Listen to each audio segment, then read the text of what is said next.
Noong April 11 po, nitong buwan ng Abril, ay ginunita po ang National Pets Day para sa lahat ng mga pet lovers. Kaya naman ang ating hashtag may batas pala na ating tatalakayin ay may kinalaman rito.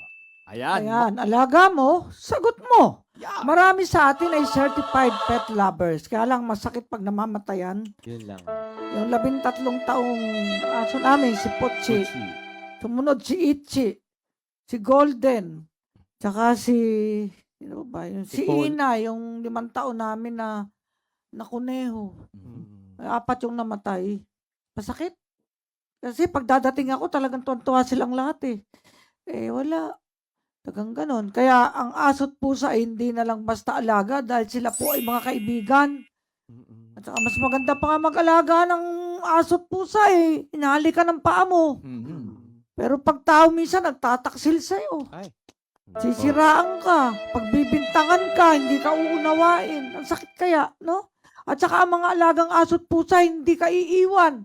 Alam mo si Golden nakakatakas yung nakakabalik. Pusa yun ha. Bumabalik. Nawawala yun. Nawala. Mamaya ito bumabalik na. Naglakad sa buong village. Inanap uli yung bahay namin.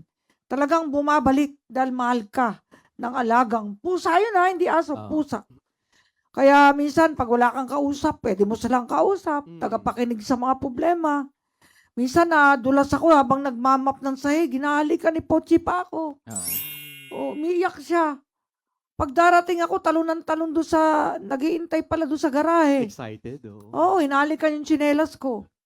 At minsan, mas naunawaan pa nila tayo kaysa tao. Ay, nakakaiyak. Ayaw kumiyak. Sa lungkot, sila ay kasama. Sa bahay, sila ang buhay. Opo, sa maraming pamilya nga ay sila ay tinuturing ng tunay na kapamilya. Ngunit habang binibigyan nila tayo ng saya, pagmamahal at katapatan, may kaakibat din itong responsibilidad.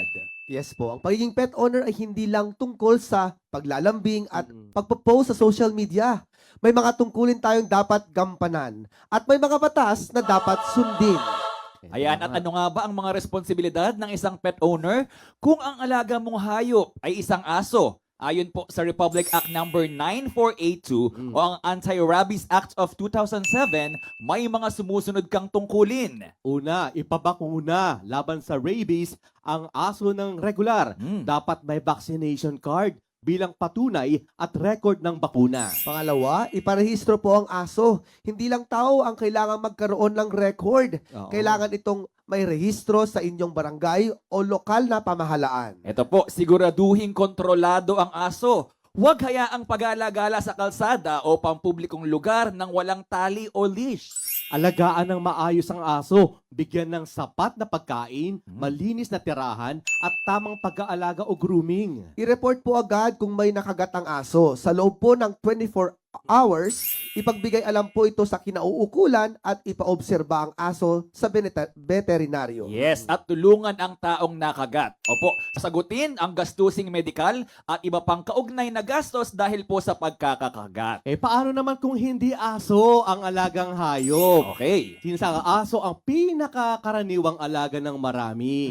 Pero paano kung pusa, Ayun rabbit, kabayo, ahas, kalabaw o iba pang hayop ang alaga mo at ito ay nakasakit o nakapagdulot ng pinsala sa ibang tao? Yan, sa ganitong sitwasyon, ang New Civil Code ang masusunod. Ayon sa Article 2183 ng New Civil Code, ang may-ari o sino mang gumagamit o may control sa isang hayop ay responsable sa anumang pinsalang maidudulot nito kahit pa ito ay makatakas o mawala. Yan, malilibre lamang sa pananagutan ang may-ari kung una, ang pinsala ay dulot ng force majeure, halimbawa, lindol o bagyo. O ang mismong nasaktan po ang may kasalanan sa nangyari. Ayan, ito po isang halimbawa, may batang nakagat ng aso. Makakaiwas ba ang may-ari nito?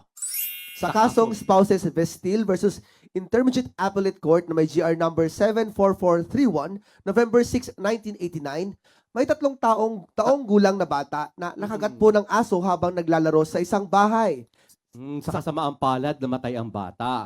Kinasuhan ng mga magulang ang taong may kontrol o nagmamay-ari ng aso. Ayan, ano ang sinabi po ng Supreme Court? May pananagutan ang may-ari o may kontrol sa hayop kahit pa, ito po, nakawala o nakatakas ang aso. Maamo o hindi, mabagsik ang aso. O sinasabing na-provoke lang ito. Hindi mahalaga kung mabait o mailap ang hayop, basta ito ay nakapinsala, mananagot ang may-ari. Tungkol naman po sa panunukso o provocation, sinabi po ng korte na ang bata ay 3 taong gulang lamang, kaya hindi maaaring siya ang sisihin. Ipinaliwanag din na ang pananagutang ito ay hindi nakabase lang sa kapabayaan ng may-ari. Ito ay nakabatay sa prinsipyo ng katarungan at interes ng lipunan. Kung ikaw ang nakikinabang sa hayop, halimbawa para sa aliw, gamit o serbisyo, ikaw din ang dapat managot sa pinsalang maidudulot nito. Kaya ayan po ang ating Hashtag May Batas Pala!